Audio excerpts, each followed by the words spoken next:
Hey all, Valdestot here, and this is a unexpected video that I'm releasing because I did not think that this would happen because this just came out of the blue. I was first notified of this news from a loyal subscriber to the channel, and he told me not to release his name, but I'm starting to see that it's not just happening where that person is at. It's happening here in my market too, because I just looked up on our local Facebook group and we're seeing the same types of offers from DoorDash that that person showed me. And literally, they are taking a page out of Uber Eats' old pay model with a twist. Here's how, if you don't already know. Check this out, people. This came from a loyal channel member, and this could mean the end for DoorDash. If you see here, they don't actually tell you what you're getting. They used to hide tips behind the $8.50 paywall or the $9.50 paywall. Then recently, it could be a $6 paywall, a $7.50 paywall. It could be anything where they could have hidden the tips, but at least you saw a full amount that you could base accepting or rejecting your orders from. Now, they're only going to show you the base pay of what they feel they want to give you and hide the tips. Yes, 100% tips. In this example, they're giving you the mileage, which is good. We need that. They're giving you the map, which is good. We need that. They're estimating the time, which is complete BS because you know that their time estimates are really not very accurate. It all depends on traffic and restaurant wait. So the thing that irritates me here is they're literally only giving you the base pay amount. They're not giving you anything extra. And I think it's probably to combat the decline now movement. Someone told me about that, and it seems feasible because if, let's say, it's a offer of less than $7, the decline now movement would reject any offer under a certain amount. Now with this particular pay model, you're seeing only the base pay without seeing any of the tip, which is actually, I believe, against the spirit of the independent contractor agreement, because independent contractors are supposed to know what we're supposed to be getting up front. And unlike the Uber Eats model, they have the opportunity to tip at the end, kind of like what DoorDash does, but in all honesty, you and I all know DoorDash customers already include the pay amount before they even hit accept on the order to finish it off. You and I both know that customers will order their food and they'll see their subtotal. But then DoorDash will literally show the taxes, the service fees, the municipality fees, if there are any. And at the end, they will ask, would you like to leave a tip? What customer do you know of will tip 0 and then after they get their order will tip in the end? I would say 1% of them, if that, would do it that way, because most customers know or want to know how much everything's going to cost them by adding the tip in, and at that point they'll just hit okay, send me my order. There's no one that's really going to tip at the end, people, okay? There just aren't. DoorDash knows exactly how much the entire order will be with the DoorDash base pay plus the customer tip. But they're removing that component completely out of the picture.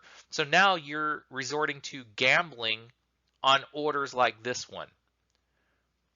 And the only way that you're going to be able to accept orders now is to reject all these $3 orders and hope that you get one that's over 5 plus, or even for cherry pickers based on cherry picking based on mileage like we do, we reject any $3 offer regardless of distance.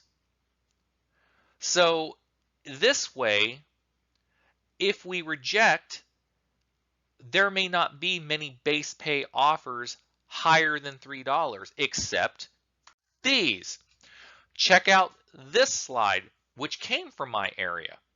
This was just implemented today, people, because we worked from about 10:45 to close to 3. We never saw these orders in my market. This came from our Chattanooga Facebook group.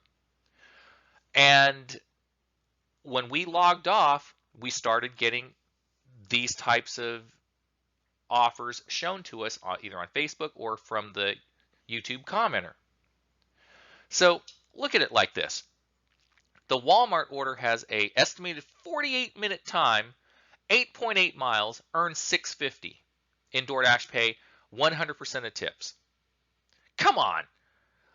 I would easily reject that anyway because it's Walmart, but before it at least used to say like maybe $9 or $10 or something like that, which I still would have rejected.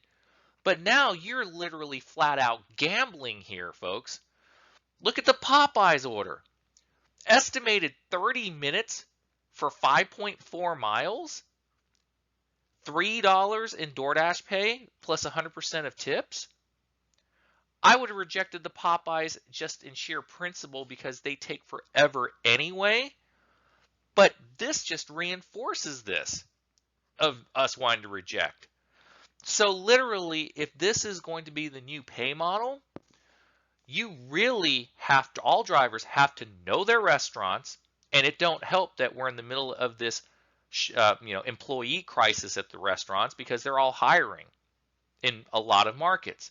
So it slows down the delivery times and the pickup times. So the only thing we can really control now is either gamble in taking lower mileage offers and hope that there's a tip, which is complete BS, because now you're literally becoming a pizza delivery driver, but being paid under minimum wage. They get paid at least $7.25 an hour, which is federal minimum wage, or higher depending on how long they've been there, right? We get paid a base pay of $3 and have to freaking gamble for our tips. This is disastrous. And in my opinion, I think DoorDash is going to have a driver exodus from working on their platform. They are literally shooting themselves in the foot to combat cherry picking. Yet, instead of doing the right thing, as I've always said for them to do, they should have fixed the problem. But no, they're too worried about their shareholders. They're too worried about their profits instead of tacking on an additional dollar or two. They've exhausted all of their tricks.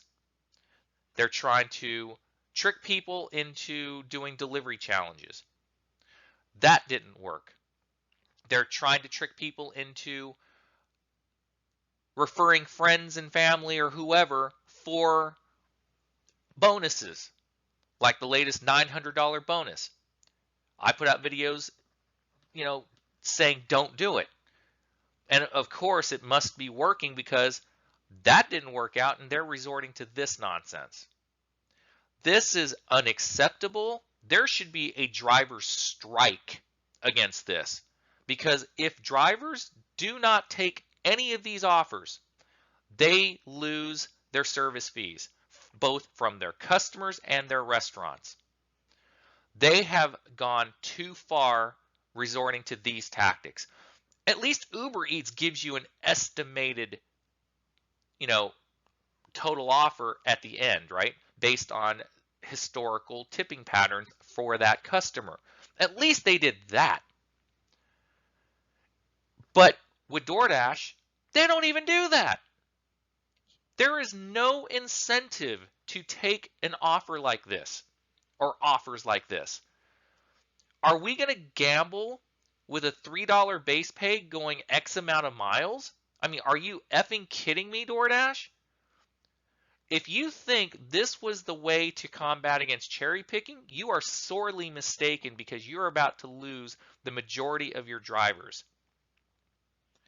But this is just my opinion. What do you all think? Leave a comment below and tell me if you think this is a good idea or if you think this is a bad idea, because I want to know the pulse of the gig app economy for this, for your opinions. Thank you folks for listening. Please like and subscribe if you think this video was helpful or not. Again, I give weekly giveaways to the gig economy, the drivers like yourselves that's listening, back because of tactics like DoorDash and what they're doing. They are literally taking away our right to know what to accept and what to not accept anymore. So any money I can contribute back to the community is probably a good thing. And I hope other YouTubers do what I'm doing. So have a good night, everyone. Hopefully we still have the ability to make the money we want. My confidence in DoorDash is waning at this point in time, but we will see. All you can do is control your mileage at this point with DoorDash, folks. Take care and have a good night.